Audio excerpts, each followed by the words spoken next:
Radio Claret América presenta Sediento de ti, la palabra, fuente de vida, con el sacerdote misionero claretiano Tony Díaz. Reflexiones diarias del Evangelio. Aquí iniciamos.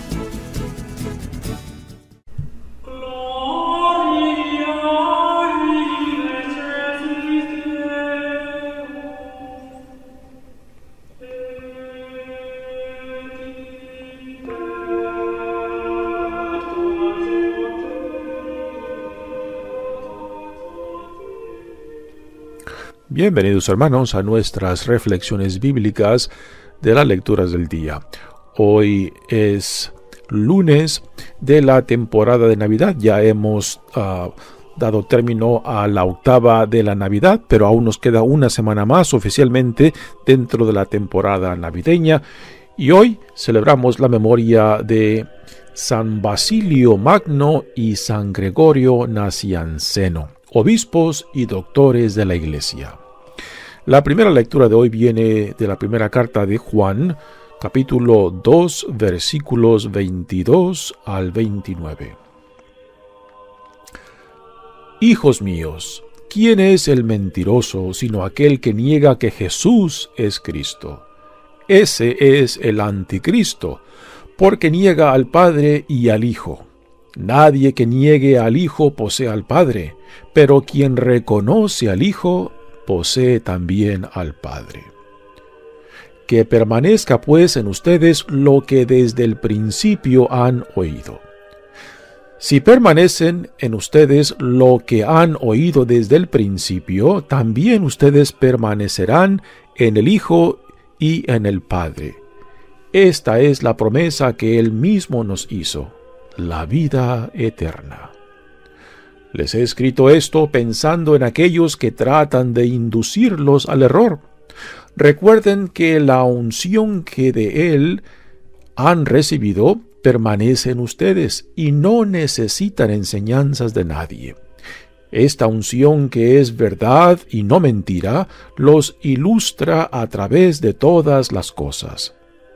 Permanezcan pues en Él, como la unción les enseña. Así pues, hijos míos, permanezcan en Él, para que cuando Él se manifieste, tengamos plena confianza y no nos veamos confundidos por Él en el día de su venida. Palabra de Dios.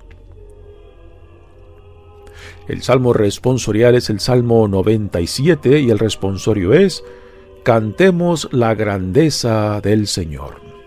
Cantemos la grandeza del Señor. Cantemos al Señor un canto nuevo, pues ha hecho maravillas, su diestra y su santo brazo le han dado la victoria. Cantemos la grandeza del Señor. El Señor ha dado a conocer su victoria y ha revelado a las naciones su justicia. Una vez más ha demostrado Dios su amor y su lealtad hacia Israel. Cantemos la grandeza del Señor. La tierra entera ha contemplado la victoria de nuestro Dios. Que todos los pueblos y naciones aclamen con júbilo al Señor. Cantemos la grandeza del Señor. El Evangelio de hoy viene de Juan, capítulo 1, versículos 19 al 28.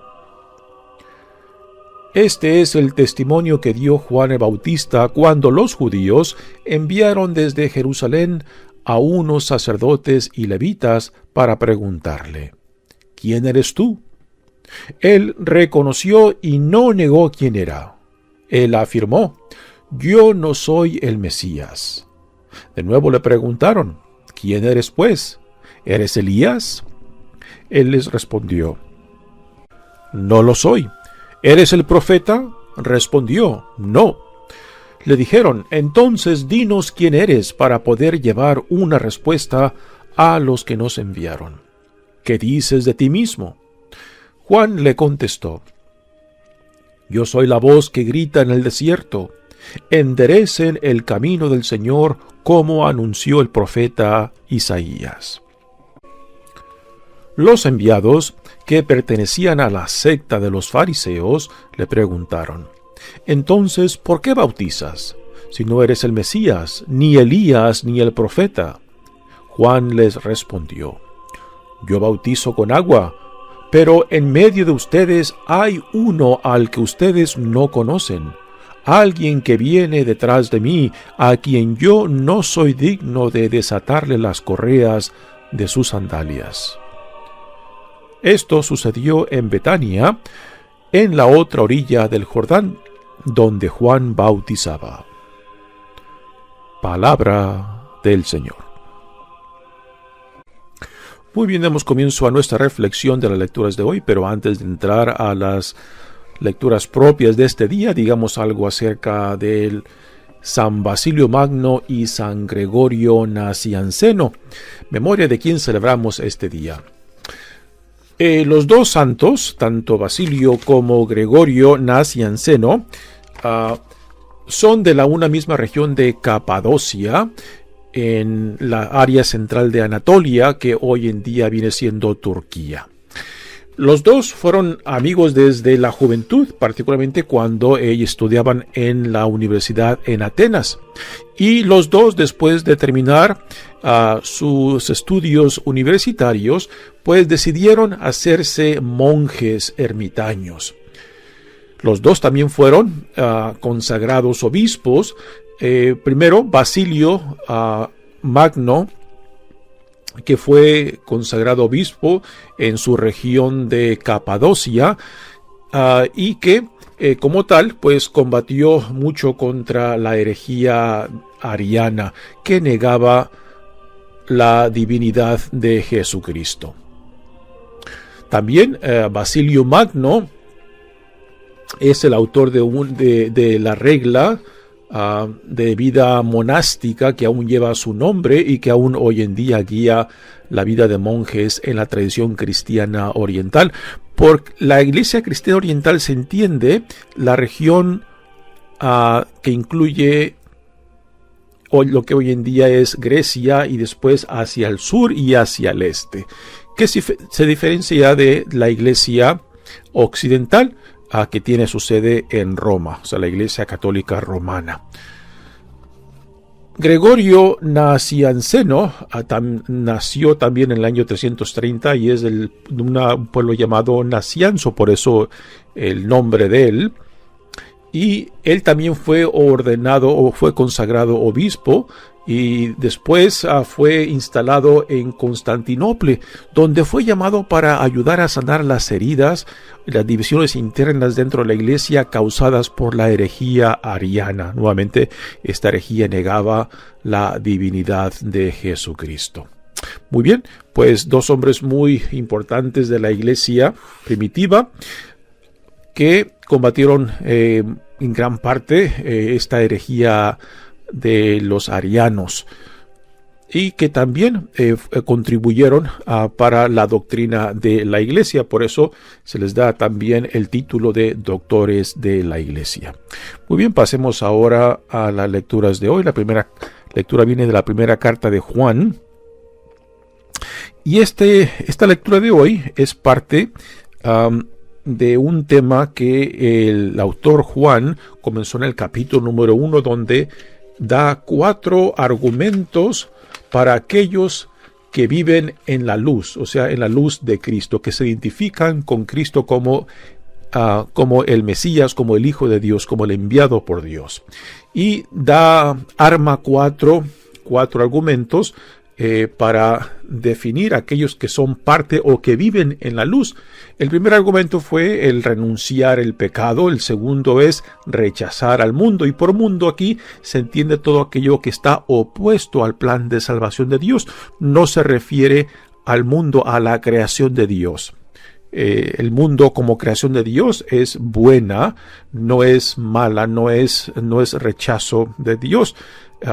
Pero cuando el evangelista Juan y el autor de esta primera carta de Juan habla del mundo, casi siempre la connotación es negativa y por mundo se entiende todo aquello que está en oposición a Dios. El tercer argumento que arma en torno al tema de vivir en la luz es ser obediente, o sea, obediente al Espíritu, obediente a la palabra, obediente al llamado que Dios nos ha dado en Jesucristo.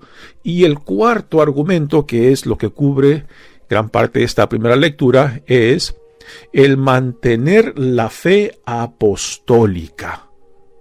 Mantener la fe apostólica. Y por fe apostólica se entiende la enseñanza que han recibido de aquellos apóstoles que convivieron con Jesús, que lo escucharon, que lo vieron, que fueron testigos tanto de su vida, pasión, muerte, resurrección y ascensión. Así que la enseñanza o la tradición apostólica es de suma importancia en estos primeros 400 años, porque ahí el testimonio viene directamente de aquellos que convivieron con Jesús. Y aquí, en este cuarto argumento que el autor Juan arma para definir aquellos que viven en la luz o en el Espíritu de Cristo, son aquellos que recibieron la enseñanza apostólica y que por tanto aferrarse y ser fiel a esta enseñanza es de suma importancia, porque hay diferentes nociones en torno a Jesús, diferentes herejías como la ariana que negaba la divinidad de Jesucristo. Así que esta primera lectura viene siendo el cuarto argumento para definir aquellos que viven en la luz o son parte de la nueva vida en Cristo. Dice la lectura: hijos míos, ¿quién es el mentiroso sino aquel que niega que Jesús es Cristo?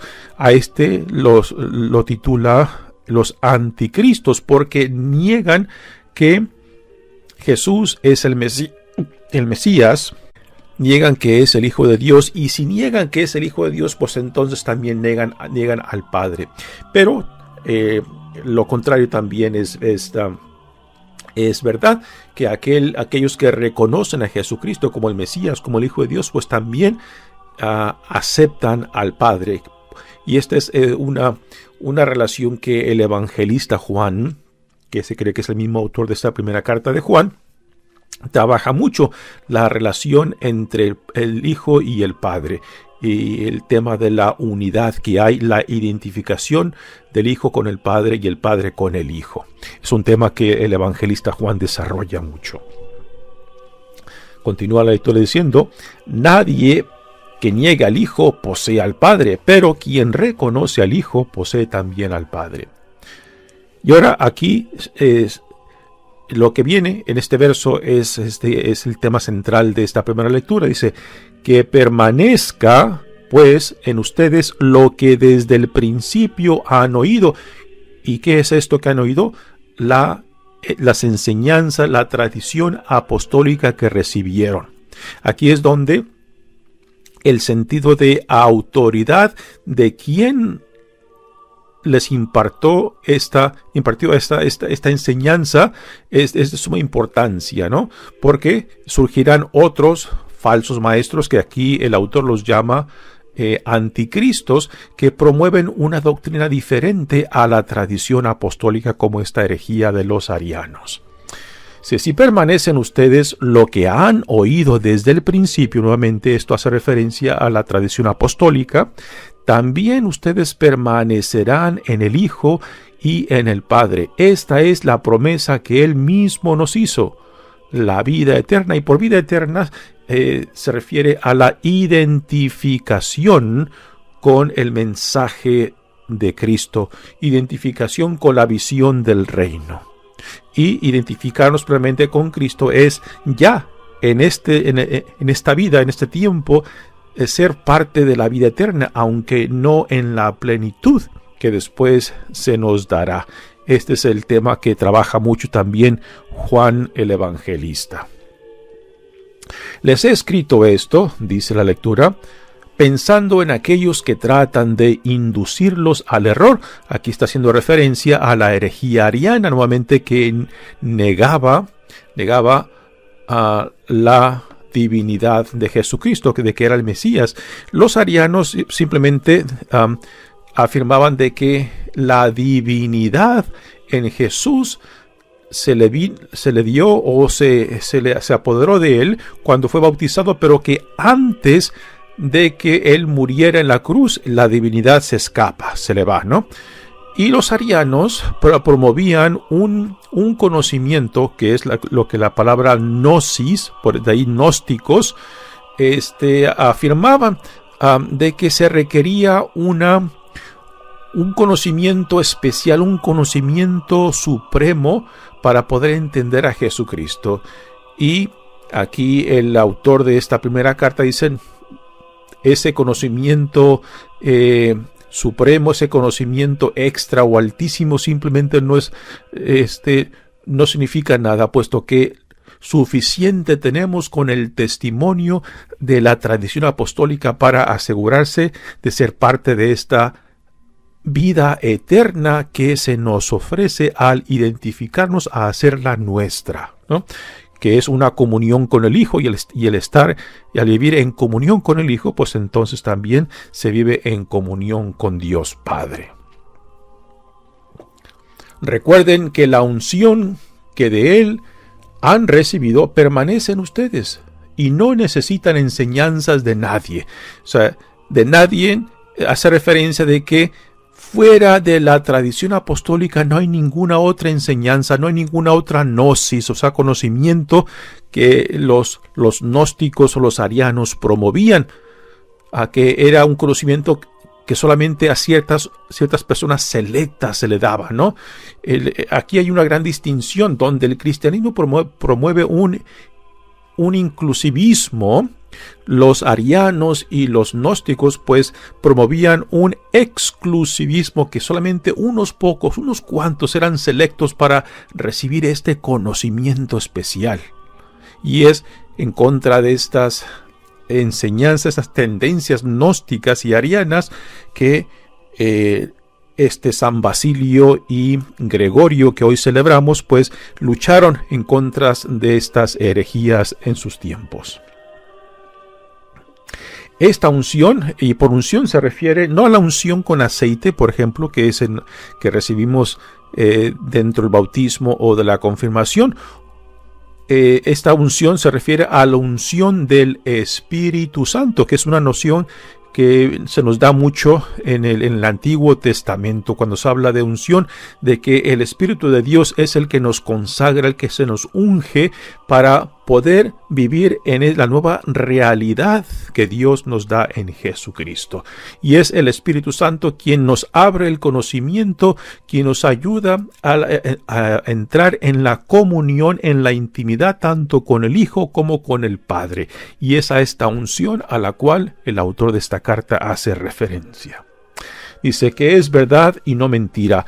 Los ilustra, o sea, el Espíritu Santo que recibieron por esta unción, los ilustra a través de todas las cosas. Permanezcan pues en Él, en el Espíritu, como la unción les enseña.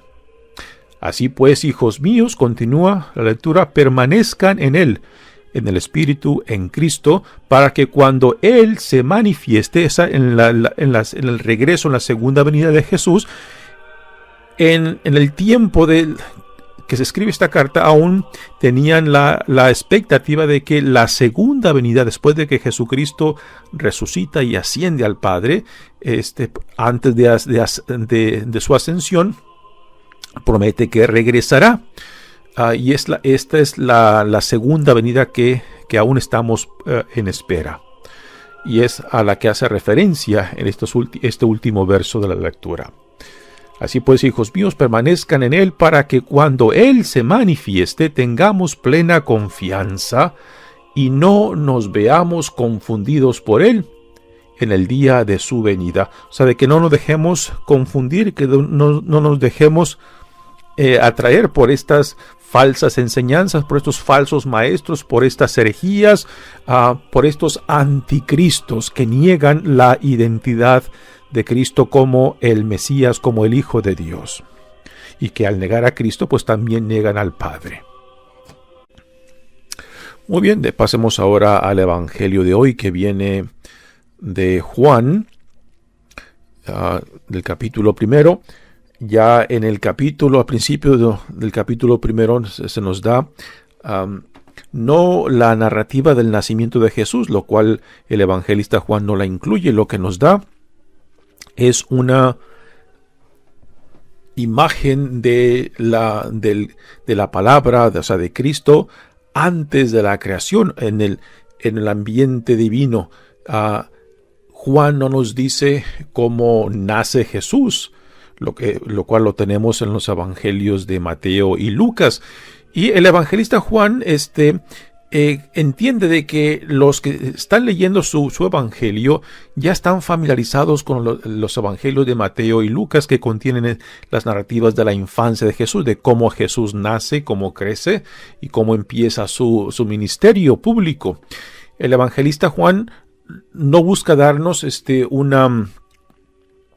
una historia, digamos, lineal de la vida de Jesús, sino que nos da una interpretación teológica del significado de la encarnación. Y por eso tenemos en el evangelista Juan, el principio del primer capítulo, esta teología que se le llama alta descendiente, que nos habla de la preexistencia de Cristo en el ambiente divino, que después se hace uno con nosotros. No pierde palabras el evangelista Juan explicándonos cómo fue eso, porque se da a entender de que los que leen su evangelio ya están familiarizados con Mateo y Lucas de cómo Cristo nace, ¿no? Pero lo que Juan nos da el significado de esta encarnación.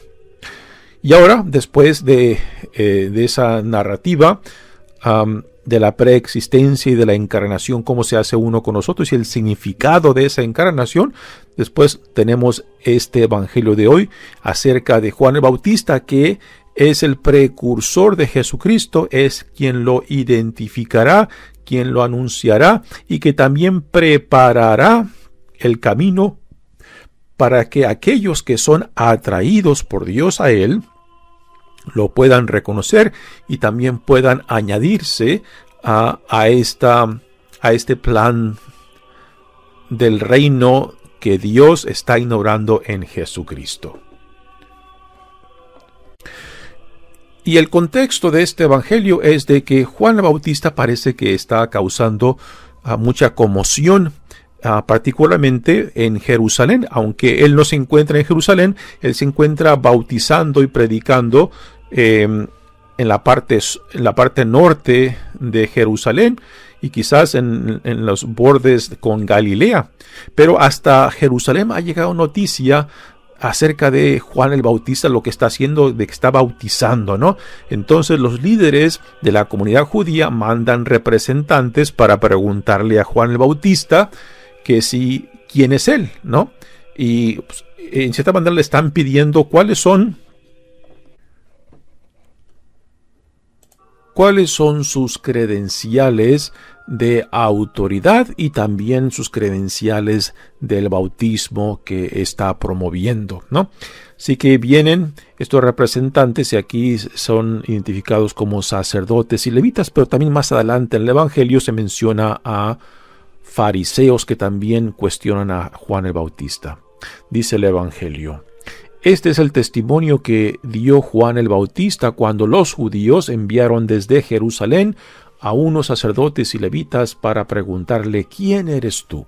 Así que hasta Jerusalén ha llegado noticia de la actividad de Juan el Bautista y de su bautizo, y las autoridades religiosas tienen interés en saber quién es él y por qué hace lo que hace y cuáles son sus credenciales de autoridad. Lo mismo harán después con Jesucristo cuando le piden que se explique a sí mismo quién es, de dónde le proviene su autoridad y su poder, ¿no? Le preguntan. Él reconoció y no negó quién era. Así que de aquí Juan el Bautista da un testimonio negativo en torno a su identidad. Él afirmó: yo no soy el Mesías. Yo no soy. Esto se puede ver en contraste de cómo Jesús se autoidentifica cuando le pregunta y él dice: yo soy, ¿no? Esa frase que la encontramos en el Antiguo Testamento, como cuando Dios se autoidentifica, cuando Moisés le pregunta: ¿y quién le diré que me mandó? a Egipto para liberar a tu pueblo, diles que yo soy te ha enviado, ¿no? Y es la autorreferencia que Jesús utiliza para sí mismo. Sin embargo, aquí vemos en el contraste como Juan, en una forma negativa, pues da un testimonio de sí mismo. Dice, yo no soy el Mesías.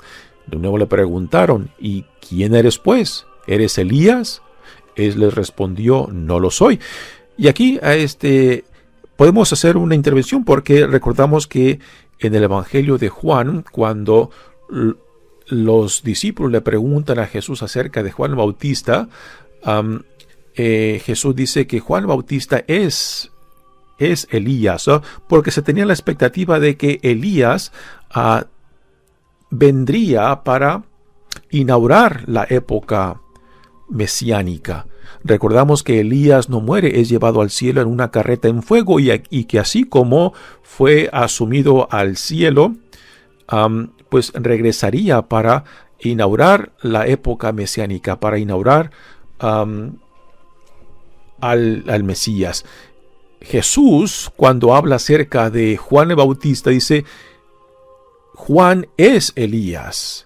Juan es quien ha venido para identificarlo, para introducirlo y también para que a sus propios discípulos, los discípulos de Juan el Bautista, después se añadieran a él y Juan se haría un lado.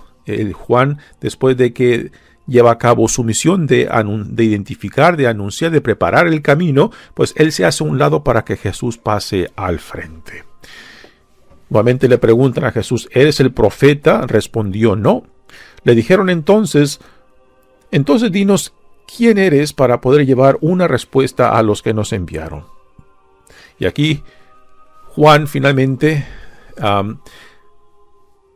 da una definición de sí mismo, pero no en torno a una persona, sino a su función. Y es interesante cómo Juan se autodefine, no asemejándose a ninguna persona, ni a Elías, ni a ningún profeta, ni a ningún otro personaje del Antiguo Testamento, sino como la voz. Yo soy la voz que grita en el desierto, enderecen el camino del Señor, como anunció el profeta Isaías. Y es así como Juan se autodefine, y particularmente a estos que vienen desde Jerusalén preguntando acerca de su identidad y también de sus credenciales, del por qué hace lo que hace, por qué proclama lo que proclama. Y ahora vienen unos fariseos que también le preguntan.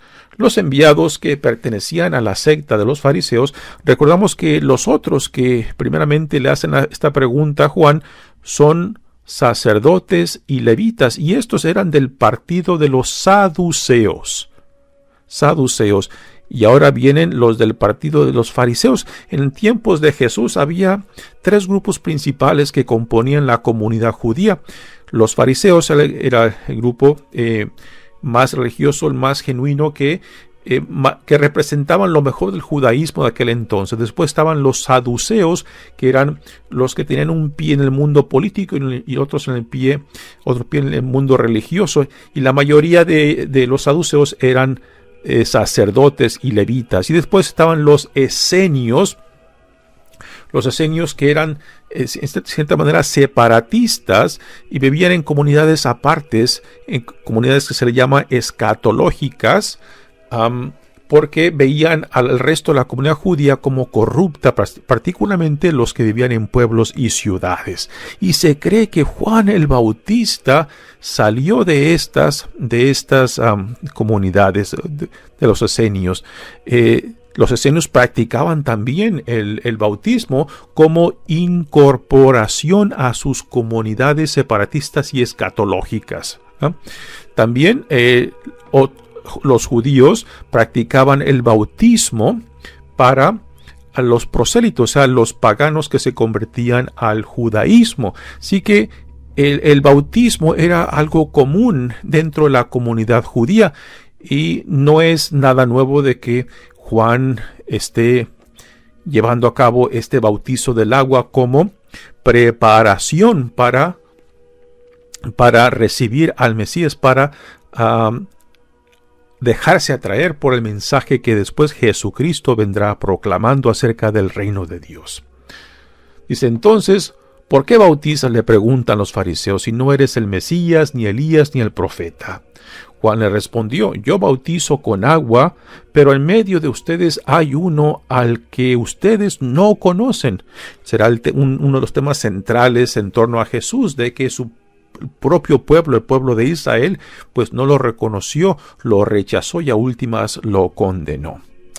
Pero en medio de ustedes hay uno al que ustedes no conocen. Alguien que viene detrás de mí, a quien yo no soy digno de desatar las correas de sus sandalias. Juan, en una forma muy humilde, pues reconoce cuál es su papel y que no trata de confundir a la gente pretendiendo, aunque hay algunos que lo querían proclamar como el Mesías, como el profeta, pero Juan rechazaba toda identidad impuesta sobre él. Él sabía claramente cuál era su identidad, cuál era su papel, y después que lleva a cabo su papel de identificar al Mesías, él se hace a un lado.